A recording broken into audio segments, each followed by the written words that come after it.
Dyon Austin. It's nice meeting you, Dyon. So, before we get started, we had already talked about the confidentiality agreement consent form that you'd already signed.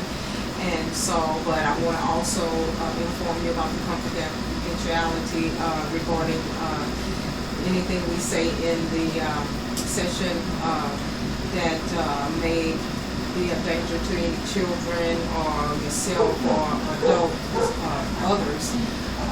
The confidentiality may be breached. And so, you understand? Yes, I understand. Okay. All right. Well,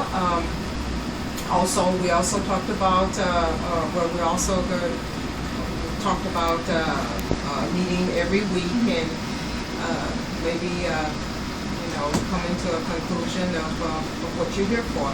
And with that being said, tell me a little bit about yourself, and then tell me why you're here. Okay. Well, my name is Dyon. I'm 19 years old. I have a beautiful little girl. Her name is Tia. I'm working at Babies R Us right now. I'm not currently in school, but I do plan on going to school at some point whenever times are better for me. Okay. And what brings you here? Why did you come to see me?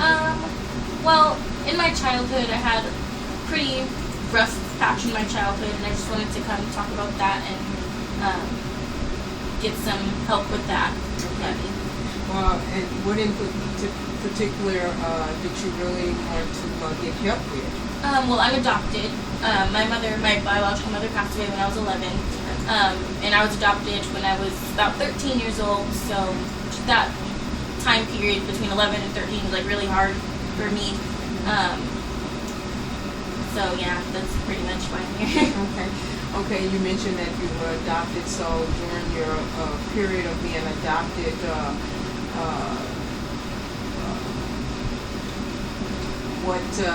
how did you feel when you were adopted?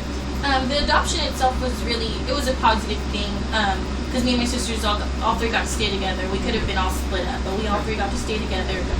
We also got adopted right back into our family, so that was also really good. We weren't adopted by somebody we didn't know or anything like that. So that was the adoption part was really positive. So that was a good part. Okay, tell me about when you were adopted. How was the relationship with your other family members? It was good. That part. It's just like after my mom passed away, we moved to live with one of my aunts, and just that itself that's where it was just like not good for like children. Like I was the oldest one at the time, and it was me and my two sisters, so three of us, and then my aunts. She had 3 children also, and they were really young.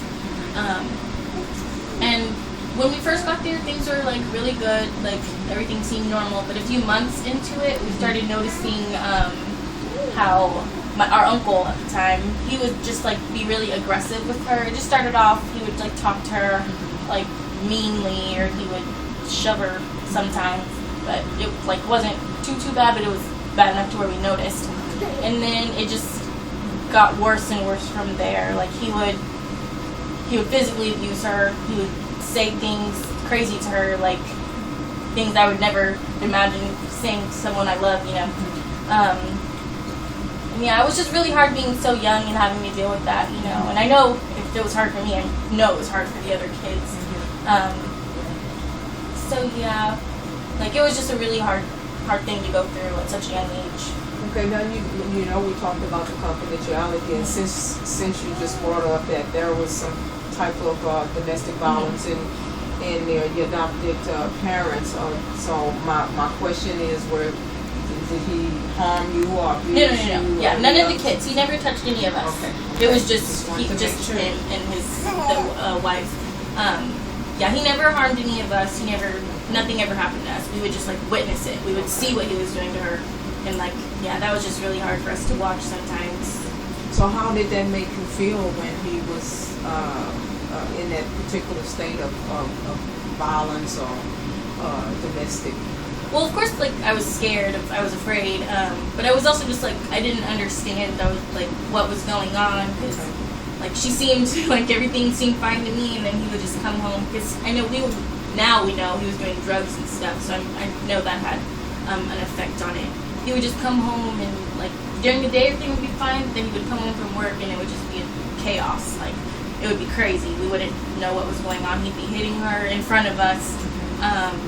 There was one time I was the oldest, so I stayed home from school, and she had just kicked him out.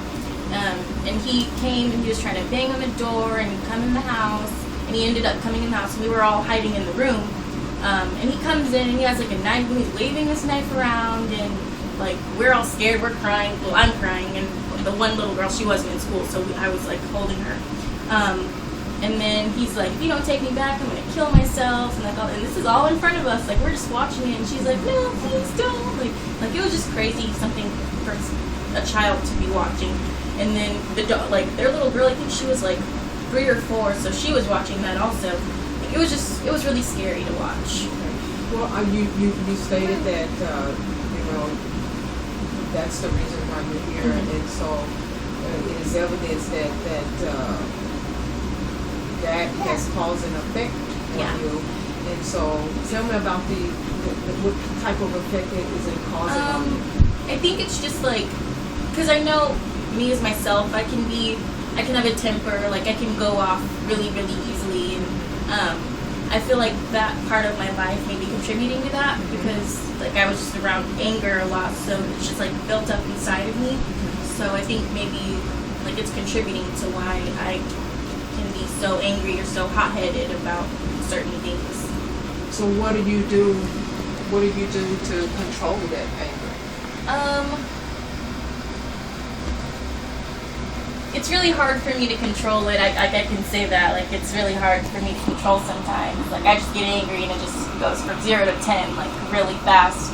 I just, like, that's what I want to be able to do, just to control it. Just to be able to... Is that the goal yes. that you want to do? Yes. Just to be able to control myself better. Okay. Well, I'll tell you what. We have some more weeks that we have to meet together, and so in those weeks we'll talk about it and see if we can accomplish that goal. Okay. And so what I want you to do on our next visit is to kind of think of some ways that you can be able to control your anger, and we'll discuss that when we come back on the next visit. Okay? Is that Sounds okay? Good. Yeah. Okay, so we'll see you on the next visit. All right. See you next time. All right. Thank you. You're welcome.